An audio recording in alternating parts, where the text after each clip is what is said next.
সালাম। সালামের ক্ষেত্রে দুটো দিক আছে, সালাম দেওয়া এবং সালামের জবাব দেওয়া। জি হ্যাঁ, এই বিষয়টি এত গুরুত্বপূর্ণ বিষয় সামাজিক পারিবারিক সম্পর্ককে মজবুত রাখার ক্ষেত্রে যে আল্লাহ কোরআনে কারীমের একাধিক আয়াতে উল্লেখ করেছেন। সালামেরও মতো একটি বিষয় কোরআনে কারীমে যদি কয়েক জায়গায় থাকে কত গুরুত্বপূর্ণ তার বিষয়টি চিন্তা করেন।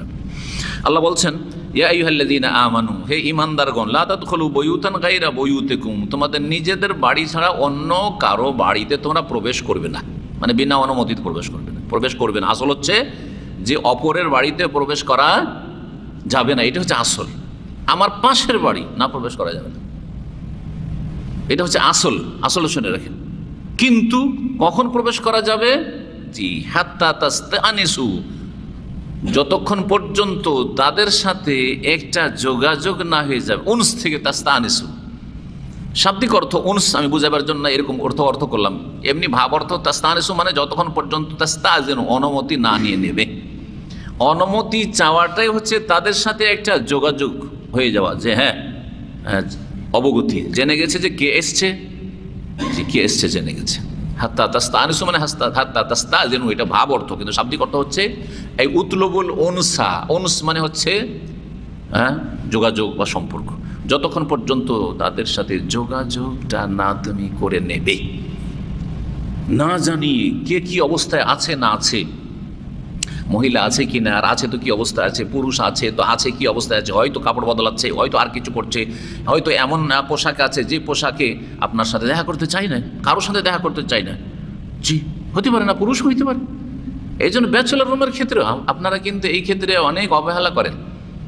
এটা শুধু যেখানে পরিবার নিয়ে থাকে সেখানে নয়, ব্যাচেলার রুমে পাশাপাশি রুম, আপনি হঠাৎ করে ঢুকছেন পাশের বন্ধু রুমে, আবার সে আপনার রুমে ঢুকছে। রে ভাই, হয়তো এমন সময় আপনি তার রুমে ঢুকছেন যেই সময় কাপড় পরিবর্তন করছে, আর ও ভাবছে আমার রুমে তার কেউ নাই, ও কাপড়গুলিই পরিবর্তন করছে, হইতে পারে না। তারপরে অনেকে আছেন মাশাআল্লাহ খুব ভদ্র, সে আপনাকে গেঞ্জি আর লুঙ্গিতে দেখতে চায় না বা দেখা দিতে চায় না, আছে অনেকে আছে। অথবা খালি গায়ে দেখা দিতে চায় না, সেই সময় খালি গায়ে গেঞ্জিটা খুলেছে। জি, মোটেই না। গায়রা বুয়ুতিকুম, সেটা তোমার বাসা নয়, তোমার বাড়ি নয়, বাড়ি হোক আর বাসায় হোক, যাই বলেন না কেন, অস্থায়ী হোক আর স্থায়ী হোক, তোমরা তোমাদের বাড়ি, নিজেদের বাড়ি ছাড়া অন্যের বাড়িতে প্রবেশ করবে না। কতক্ষণ? হাত্তা তাস্তানিসু, যতক্ষণ পর্যন্ত অনুমতি না নেবে। আর অনুমতি নেওয়া কিরকম? হ্যাঁ, কথার দ্বারা আর কাজের দ্বারা দুটোই হইতে পারে। কথার দ্বারা আর কাজের দ্বারা দুটোই হইতে পারে। কথার দ্বারা হচ্ছে আসসালামু আলাইকুম, আদ খোলো, যেমন হাদিসে এসছে কিন্তু এই শব্দগুলি। সালামু আলাইকুম, আসবো কি, ঢুকতে পারি, প্রবেশ করতে পারি, আদ খোলো, এই শব্দগুলি হাদিসে এসছে।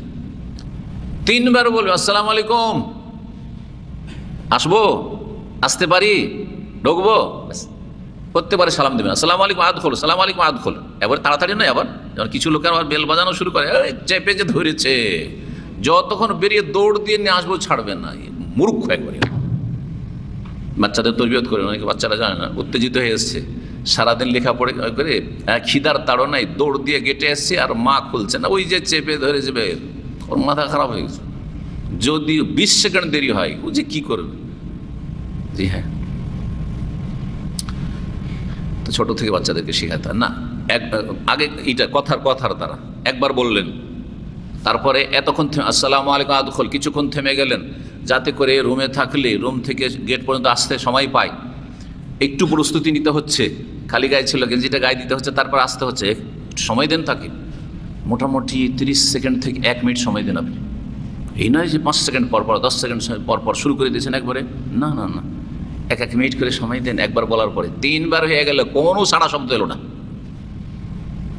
তখন ফিরে চলে আসতে হবে, এই নয় যে দেখি খুলে, যদি খোলা তাকে ঢুকে যাবো, না মোটে চলবে না।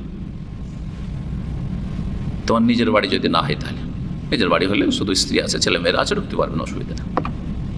আল্লাহ বলছেন গায়রা বুয়ুতিকুম, তোমাদের নিজের বাড়ি ছাড়া। কাজের দ্বারা, কথার দ্বারা নয়, কাজের দ্বারা অনুমতি নেওয়া হচ্ছে আজকাল বেল বাজানো, আর যখন বেল ছিল না তখন নক করা, ঠক করা। জি হ্যাঁ, এটা সাহাবীদের আমল ছিল। কানা আসহাবু রাসূলিল্লাহ সাল্লাল্লাহু আলাইহি ওয়াসাল্লাম ইয়াকরাউনাল আবওয়াবা বা ইয়াকরাউনাল বাবা বিল আযাফির, রাসূলুল্লাহ সাহাবীরা কারো দরজায় খটখটাইতেন বা ঠকঠকাইতেন, নক করতেন। আজকাল ইংলিশ ভাষা বেশি ব্যবহার করে মানুষ, ওই ঠকঠকানো খটখটানো কেউ বলে না, কি বলে? অমুকের গেটে গিয়ে নক করলাম, গেট ইংলিশ, নক ইংলিশ করলাম, কিন্তু কোনো রিপ্লাই করলো না, সবগুলি বাংলা না। সুবহানাল্লাহ, আমরা বাংলার 12টা বাজিয়ে দিয়েছি।